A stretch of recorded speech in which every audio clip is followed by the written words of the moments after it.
نازل کرتا ہے۔ قرآن میرے نبی کا معجزہ، صحابہ نبی کا معجزہ، ابو بکر کی صداقت نبی کا معجزہ، عمر کی عدالت نبی کا معجزہ، عثمان کی شرافت نبی کا معجزہ، علی کی شجاعت نبی کا معجزہ، بلال تبدیل پہ لیتا ہے نبی کا معجزہ ہے، پیغمبر کا ایک ایک صحابی نبی کا معجزہ ہے۔ چمکتی ہوئی تلواروں کے نیچے جب صحابہ نے نبی کو نہ چھوڑا تو چشمہ فلک نے کہا یہ نبی کا معجزہ ہے۔ جب آقا نے توحید کا اعلان کیا ایک شخص بھی نبی کے ساتھ نہیں تھا۔ جب پیغمبر کا جنازہ اٹھا 1,44,000 صحابہ میرے نبی کے قدموں میں تھے، یہ نبی کا معجزہ۔ صحابہ کا وجود نبی کا معجزہ، صحابہ کا علم نبی کا معجزہ، صحابہ کا تقویٰ نبی کا معجزہ، صحابہ کا حلم نبی کا معجزہ، صحابہ کی ایک ایک ادا میرے نبی کا معجزہ۔ قرآن معجزہ نبی کا معجزہ، صحابہ نبی کا معجزہ، ختم نبوت نبی کا معجزہ۔ ختم نبوت مکہ کے جمال سے ظاہر ہے، ختم نبوت مدینہ کے جمال سے ظاہر ہے، ختم نبوت نبی کے چہرے سے ظاہر ہے، ختم نبوت مہر نبوت سے ظاہر ہے، ختم نبوت قرآن کے الفاظ سے ظاہر ہے۔ فرمایا تم پڑھتے نہیں، دیکھتے نہیں، کوئی پیغمبر ایک بستی کا نبی بن کے آیا، کوئی ایک شہر کا بن کے آیا، کوئی ایک قبیلے کا نبی بن کے آیا، کوئی مہینے کے لیے آیا، کوئی سال کے لیے آیا، لیکن میرا نبی تحت سرا سے لے کے عرش مولا تک، شمس و قمر سے لے کے شجر و حجر تک، مشرق سے لے کے مغرب تک، شمال سے لے کے جنوب تک، حتیٰ کہ کائنات کے ذرے ذرے کے لیے نبی بن گیا۔ آقا فرماتے ہیں نبوت کا محل ہے، ایک اینٹ کی جگہ خالی ہے، کائنات کے لوگوں وہ اینٹ میں ہوں، میرے آنے کے بعد نبوت کا محل مکمل ہے، لا نبی بعدی، آج کے بعد میرے بعد کوئی نبی نہیں آئے گا، انا خاتم النبیین، آخری نبی۔ پیغمبر کی ختم نبوت نبی کا معجزہ۔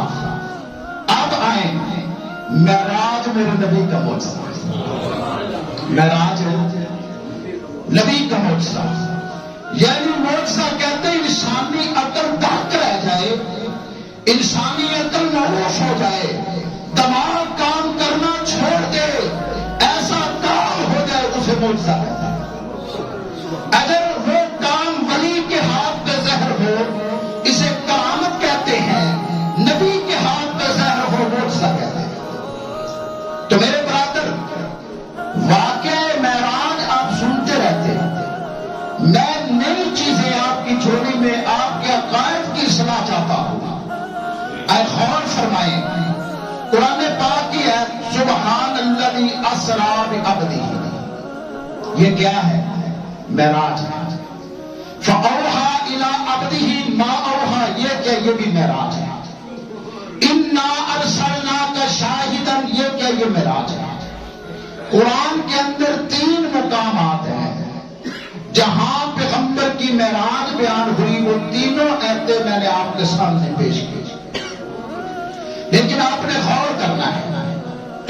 اللہ فرماتے سبحان الذی اسری بعبدہ، اسرا توجہ پوری توجہ چاہیے، اسری بعبدہ، بھی محمد نہیں کہا، بھی احمد نہیں کہا، بھی رسول نہیں کہا، بھی نبی جی نہیں کہا، مزمل نہیں کہا، مدثر نہیں کہا، احمد نہیں کہا، حمید نہیں کہا، مجید نہیں کہا، کیا کہا؟ اسری بعبدہ۔ حلوے کی پلیٹ پہ ختم دینا آسان ہے، قرآن کو سمجھنا بڑا مشکل ہے۔ امام احمد بن حنبل فرماتے ہیں قرآن اتنا آسان ہے کہ 8 سال کے بچے کے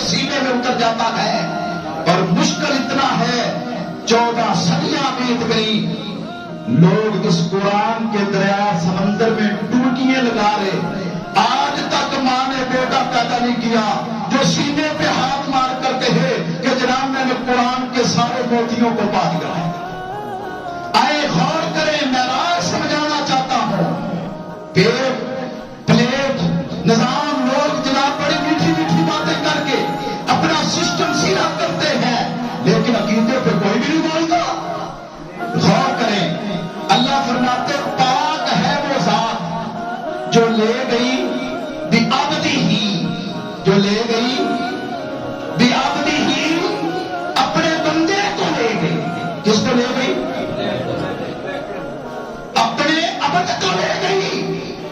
کہا ہے محمد رئیس الانبیاء ہے، نبیوں کا امام ہے، اس کے سر پہ نبوت کا تاج ہے، ساقیہ کوثر ہے۔ لیکن جب معراج پہ لے جانے لگا ہے تو اللہ نے فرمایا اسرا بعبدہ، اسرا بعبدہ، عبد کو لے گیا۔ اللہ وہ ذات ہے جو کس کو لے گیا؟ عبد کو۔ یہ عبد ہے، میری عبودیت رکھتا ہے، میری عبادت کرتا ہے۔